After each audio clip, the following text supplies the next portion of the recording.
Example నేను ఉన్నా, so నేను అక్కడికి వచ్చి బిజినెస్ పెట్టొచ్చా? పెట్టొచ్చు, ఎవరైనా పెట్టొచ్చు. నువ్వు ఇండియాలో ఉండి నువ్వు ఒక కంపెనీ స్టార్ట్ చేసి నువ్వు అక్కడ ఉన్న స్టూడెంట్స్ని హైర్ చేసుకొని నువ్వు కంపెనీ కూడా పెట్టొచ్చు. నీ దగ్గర 20-30 లక్షలు ఉన్నాయా, కంపెనీ స్టార్ట్ చేయొచ్చు. ఓకే, 20-30 లక్షలు ఉంటాయి. ఎస్ ఆఫ్ కోర్స్ అండి. ఓకే, మనోళ్ళకి తెలిసింది ఏంటంటే ఓన్లీ స్టూడెంట్ వీసా. అవును, చెప్పేవాళ్ళు లేదు.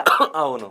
కాకపోతే ఇప్పుడు యూత్ మొబిలిటీ వీసా ఉంది, గ్లోబల్ టాలెంటెడ్ వీసా ఉంది, ఎంటర్ప్రెనర్ వీసా ఉంది. సో ఇట్లా మల్టిపుల్ స్పాన్సర్షిప్ వీసా ఉంది, సెల్ఫ్ స్పాన్సర్షిప్ వీసా ఉంది. ఇవన్నీ వీసాలు మర్చిపోయి సరే మరి నువ్వు ఎందుకు వచ్చినావురా అంటే మనకి క్లారిటీ లేదు. జస్ట్ నాకు మరి స్టూడెంట్గా ఎందుకు వచ్చినావు అంటే వీసా.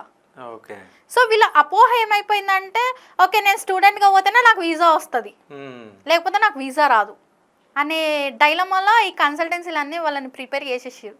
ఓకే, అంటే ఇంకా వేరే ఏం చెప్పరు, ఇది ఒకటే చెప్తారు వాళ్ళకి. ఫస్ట్ ఆఫ్ ఆల్ నువ్వు అడగవు, నీకు తెలియదు కాబట్టి. అడగాలంటే తెలియాలి. అదే నీకు తెలియదు కాబట్టి నువ్వు అడగవు. ఇక నువ్వు నాకు వచ్చిండ్రా వీడు వీని దగ్గర నుంచి నాకు ఏదో 1 లక్షలు వచ్చేస్తాయని నేనేం చేస్తా, ఆ స్టూడెంట్కి క్లోజ్ చేస్తా. ఇప్పుడు నేను ఒక స్టూడెంట్కి ఒక ప్రాసెసింగ్ చేసినాను అనుకో, 2,50,000 వస్తాయండి.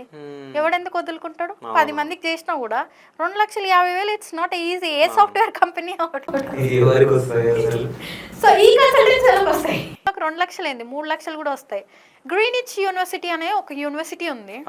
సో ఆ యూనివర్సిటీ ఏం చేస్తుందంటే నాకు ఆఫర్ కూడా చేసింది, మీరు ఇంతమంది క్లయింట్స్ని ఇవ్వండి, then we are going to pay you like 3 lakhs to 4 lakhs అని ఒక స్టూడెంట్కి.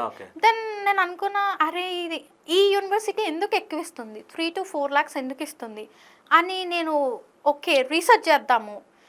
యాక్చువల్గా ఇప్పటి వరకు నేను ఇంత హయ్యర్ ఫీజెస్ ఉన్న యూనివర్సిటీకి నేను ఎప్పుడు రిఫరెన్స్లు ఇవ్వలేదు, నేను ఫస్ట్ ఆఫ్ ఆల్ ప్రాసెసింగే చేయలేదు అనేసి నేను రీసెర్చ్ చేస్తే నాకు తెలిసింది ఏంటంటే వాడు 100 మంది స్టూడెంట్స్ పోతే 90 మంది స్టూడెంట్ని ఏదో ఒక సెమిస్టర్లో ఫెయిల్ చేస్తాడు.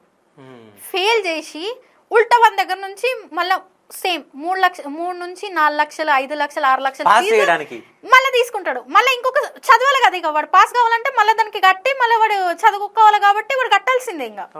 సో ఈ కట్టిన పైసలు అంటే వాడు ఏం చేస్తుండే, నీకు 3-4 లక్షలు నీకు కొత్తగా ఇస్తలేడు, ఒక స్టూడెంట్ నే మళ్ళీ ట్రబుల్లో పెట్టి ఆ 3 లక్షలు మళ్ళీ నీకు ఇస్తుండు. అంతే తేడా అక్కడ.